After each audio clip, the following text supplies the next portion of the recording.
Since I was a child, I've lived in the shadow of my older brother Eric. Our family lived in a small house in Michigan. My parents, Laura and Peter, always gave Eric their full attention and support, while I, Lily, a 17-year-old girl, was often overlooked and dismissed.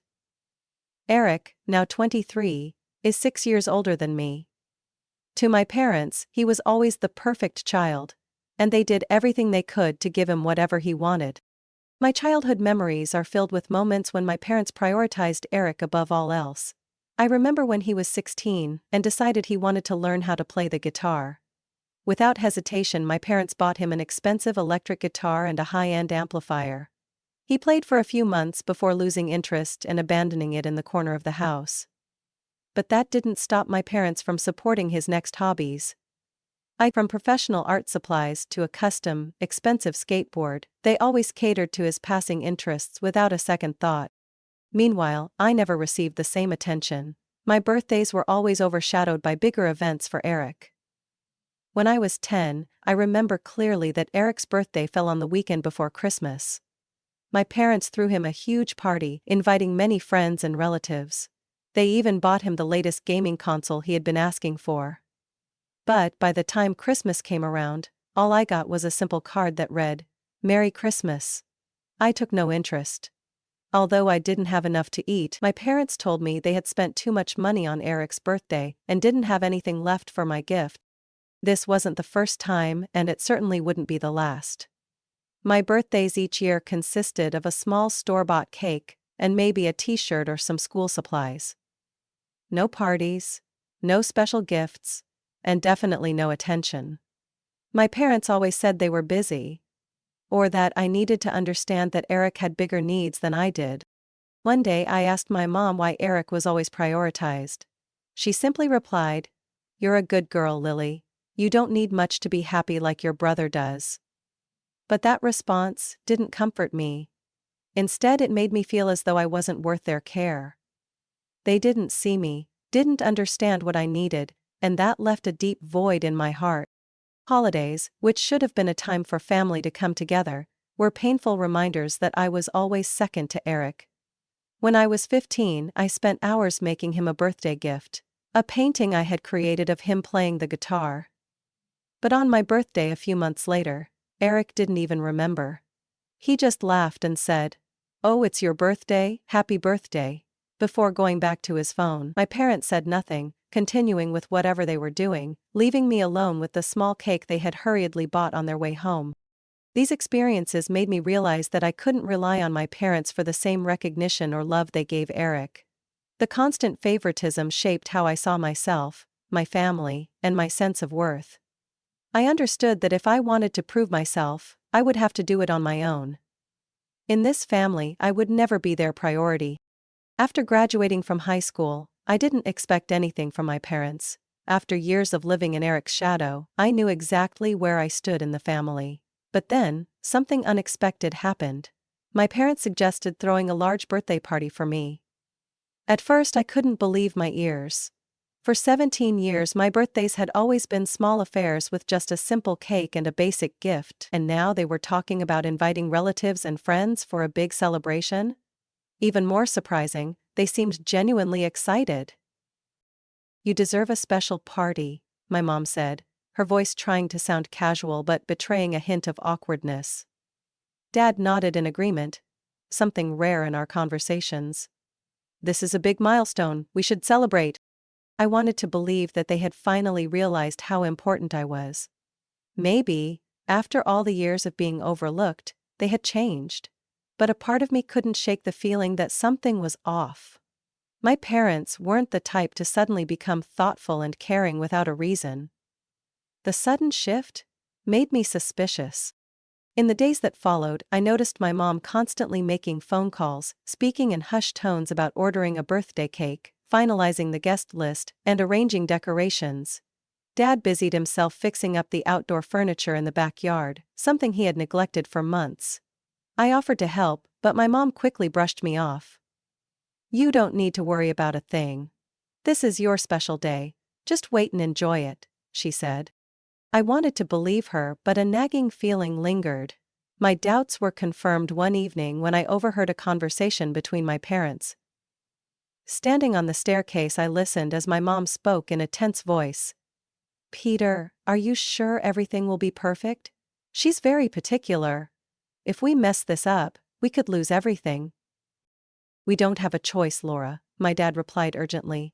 "She's criticized us several times for favoring Eric. We need to prove we care about Lily just as much. If we don't, we can kiss her financial help goodbye."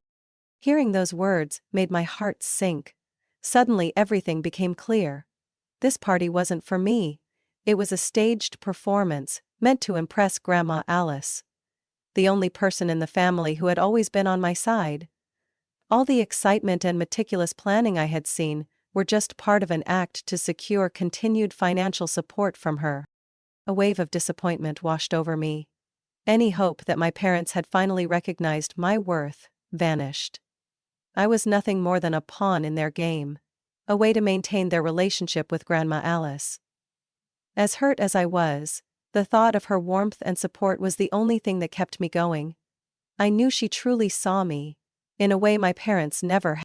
On the day of the party, the house was filled with laughter and chatter from relatives and friends. But I couldn't fully relax. Every time I saw my parents hovering around Grandma Alice trying to win her favor, I felt the bitterness of their deception. Even Eric didn't bother to show up. Yet, despite everything, I found solace in knowing that Grandma Alice's recognition was genuine. And as I humbly came to realize that Grandma Alice's recognition was genuine, at that moment I realized something important. The party, though orchestrated for ulterior motives, was an opportunity for me to affirm my own value. Not for my parents but for myself. I didn't need their approval to know my worth. I had already proven it by surviving and thriving despite their neglect. And with Grandma Alice by my side, I knew I was not invisible. I was seen, and that was enough. During the party, Grandma Alice stood up in the middle of the room, gently tapping her glass to get everyone's attention. I had no idea that moment would change my life. "Today we're not just celebrating Lily's birthday, but also honoring her remarkable achievements," she began, her warm, affectionate voice filling the room. I looked at her, my heart pounding as I saw the sincerity in her eyes. When she spoke again, she went on to talk about the effort I had put in over the years, studying hard and persevering despite the challenges of growing up in a family where I was treated unfairly.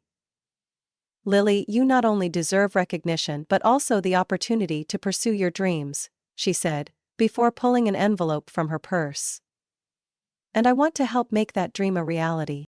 When I opened the envelope and saw the amount, $100,000, I could hardly believe my eyes.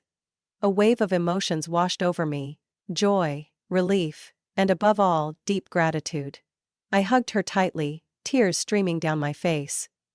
In that moment, I felt truly seen and valued for the first time. But my happiness didn't last long. After the guests had left and I was carefully putting away the gifts, my parents called me downstairs to the living room. The atmosphere was heavy, and I quickly realized they weren't there to congratulate me. Eric was also present, his face dark and full of resentment. "Lily," my dad began, trying to sound calm but failing to hide the tension in his voice.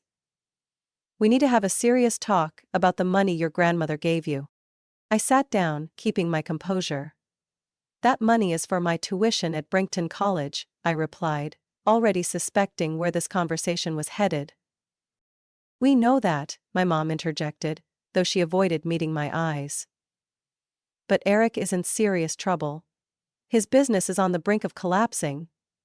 You understand, don't you? Family is supposed to help each other." My chest tightened. They weren't even trying to hide their intentions. They wanted me to give up my chance to attend my dream college just to save Eric's failing business. The same Eric who had never truly cared about me. "I can't do that," I said, trying to keep my voice steady. "Grandma gave me that money for college. This is my future." "You have a full scholarship at the state university," my dad countered, his tone more stern. "You can still go to college. But if Eric doesn't get that money, he'll lose everything." Eric finally spoke, his voice pleading. "Lily, you have to understand. My business is the future of this family. If you help me get through this, I promise I'll pay you back. I looked at them, disbelief flooding my mind. Eric's promise? I let out a bitter laugh. How many promises have you broken, Eric? And as for you two, I turned to my parents. You've never cared about what I wanted. Now that I finally have a chance to follow my dream, you want to take it away? To help Eric as always? The room fell into an uncomfortable silence.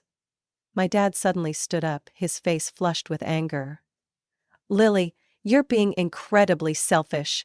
Don't you understand that family comes first? If you refuse to help, don't blame us for turning our backs on you. I sat still, feeling like everything around me was collapsing. But deep down, I knew I couldn't back down.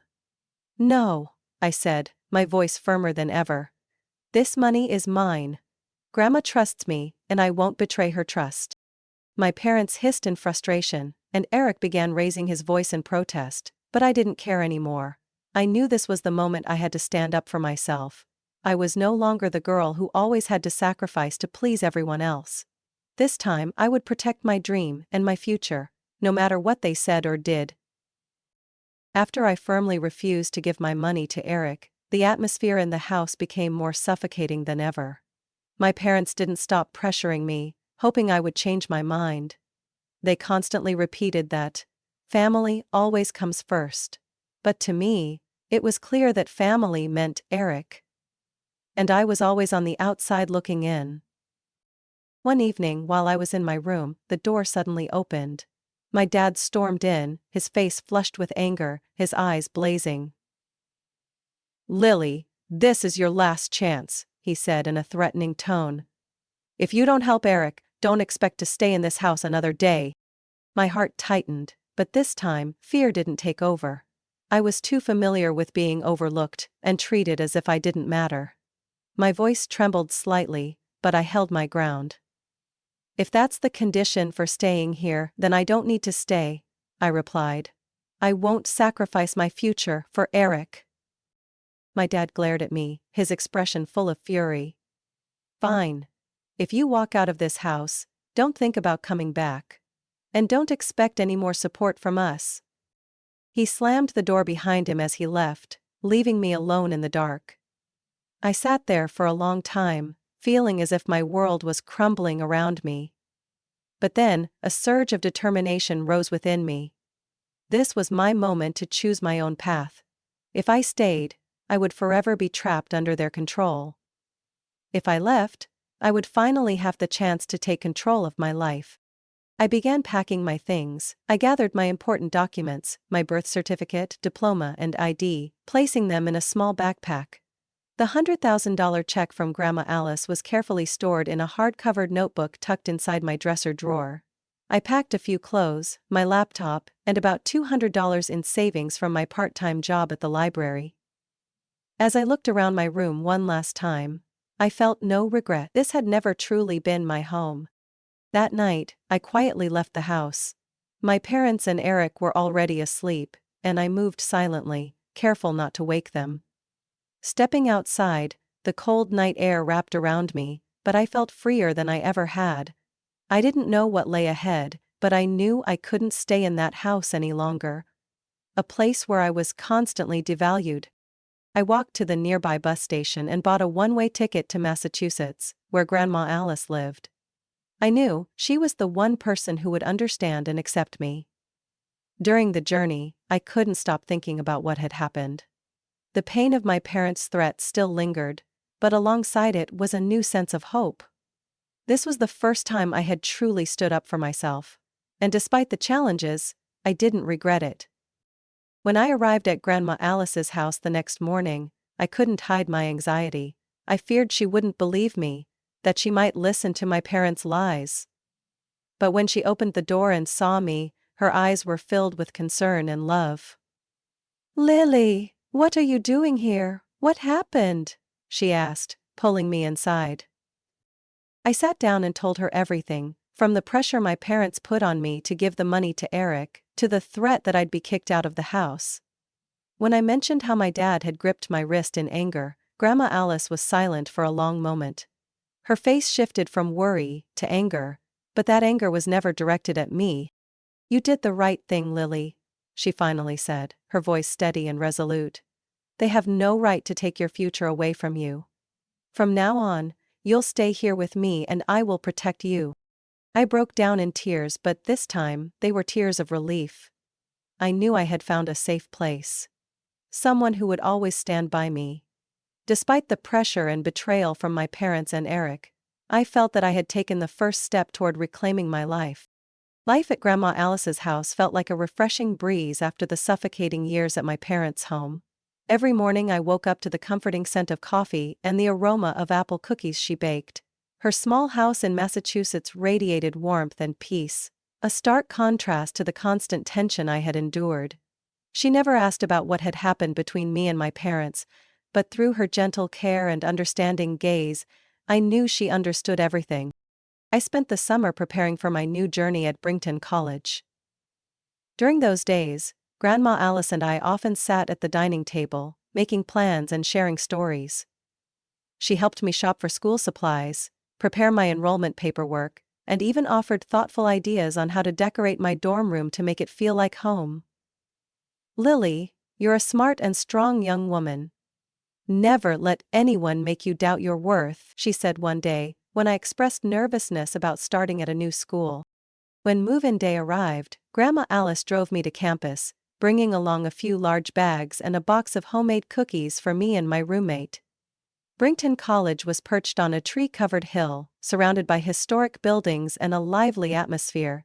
My initial anxiety faded quickly, as I realized this was where I truly belonged. The first few weeks at Brington flew by like a whirlwind. I threw myself into my classes with enthusiasm, made new friends, and discovered opportunities I had never imagined. I quickly bonded with my roommate Rachel, a cheerful and friendly girl who made me feel at ease from the moment we met. We spent many weekend evenings studying or watching movies together, building a friendship that I came to deeply cherish. In addition to my studies, I joined the school newspaper, where I found a new passion for writing. I began contributing articles on student life and social issues, and my work gradually gained attention and praise from both peers and professors. With each small success, my confidence grew, and I became more excited about the future. Yet, there were moments when I missed Grandma Alice. Every evening, I called her to share the day's events, from meeting a strict but supportive professor, to the exhilaration of giving my first presentation in front of a large class. She always listened attentively and encouraged me, making me feel as though she was right there beside me. One October afternoon, I received my midterm grades, all shining A's. Overwhelmed with joy, I immediately called Grandma Alice. Through the phone, I heard her proud voice. "I knew you could do it, Lily. You are your own light, and you deserve all the wonderful things coming your way." I realized then that my success wasn't just a product of my own effort. It was also built on the foundation of her trust and love. The days of living under favoritism and pressure at my parents' house were now distant memories. I was no longer the girl who constantly sought recognition. I had become a confident, resilient woman, ready to face any challenge ahead. I knew I had found my own path, a path I could walk with freedom and unshakable belief in myself. Eric's business collapsed completely just a few months after I left home. I heard the news through phone calls from relatives and whispers from old acquaintances. Eric, once my parents' greatest hope, had to move back into his old room at my parents' house, a place he had once looked down on and left to pursue his big dreams. My parents, who had invested everything in him, now faced the heavy consequences of decisions they had believed were right. I heard that my mom had to sell off her precious jewelry collection, which she had proudly shown off during holiday gatherings. My dad, nearing 60, took on a part-time job at a local supermarket to help pay off debts. The house they once boasted about, with its spacious backyard, had fallen into disrepair due to lack of funds for maintenance. But the most surprising thing was Eric himself. Someone who had never understood the meaning of responsibility. Having the audacity to continue asking for their support, without a hint of guilt. I couldn't help but feel a twinge of bitterness as I heard about their situation. A part of me wanted them to realize the mistake of their favoritism, But another part felt sad for what had become of our family. I couldn't forget the years they had neglected me, the quiet birthdays, the thoughtless Christmas gifts, and the cold indifference I endured simply because I wasn't Eric.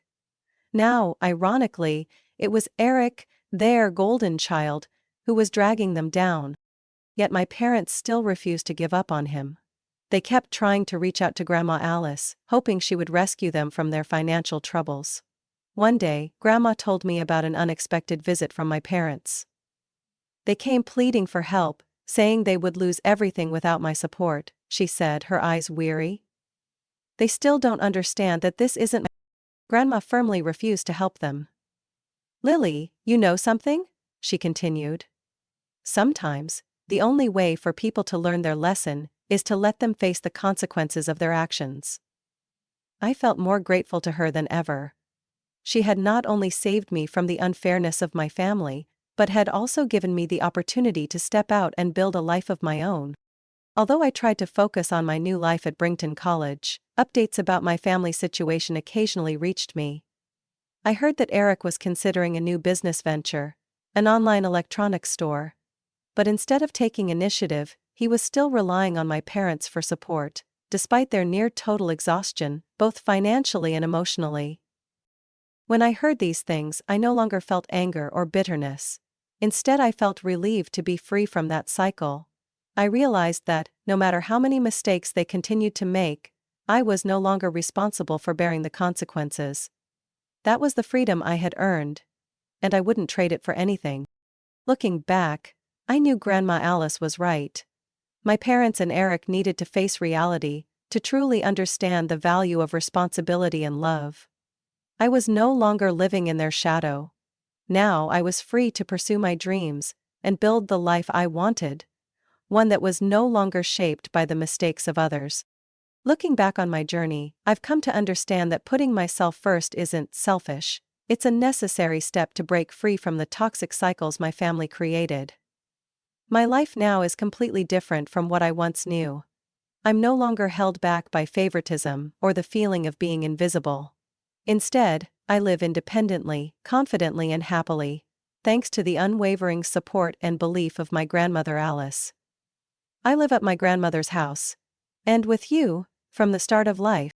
At Brington College, I found the best version of myself.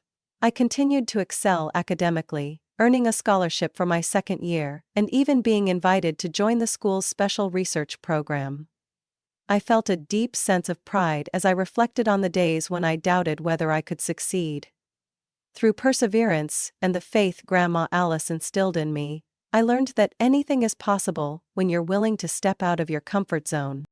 My relationship with Grandma Alice grew stronger with each passing day. During every school break, I returned to Massachusetts, where her small house was always filled with warmth and laughter. We spent our time cooking, gardening, and discussing my future plans. She listened to all of my ideas, whether it was about articles I was writing for the school newspaper or my plans to intern at a major publication in New York. My friends knew I missed Alice highlier than I ever told them in the past. "You can do anything you set your mind to, Lily," she would say, her eyes shining with pride. "I've always believed in you." Of course, not everything was easy. There were still moments when I thought about my family, not because I wanted to go back, but because I wished things could have been different. I knew my parents and Eric were struggling with the consequences of their choices, and a small part of me occasionally felt pity for them. But then I would remember all the years I was pushed aside, all the times I sought their approval, only to be met with indifference. Those memories strengthened my conviction that I was on the right path. A path I had chosen, and now controlled. As I entered my final year at Brington, a sense of peace and fulfillment washed over me.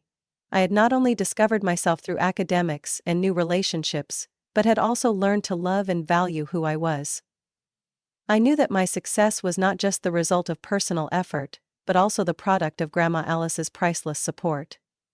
She showed me that my worth didn't lie in pleasing others. It lay in who I was and what I could achieve. During the graduation ceremony, as I walked across the stage to receive my honors degree, my eyes quickly found Grandma Alice in the crowd. She sat in the front row, her face glowing with pride and a radiant smile.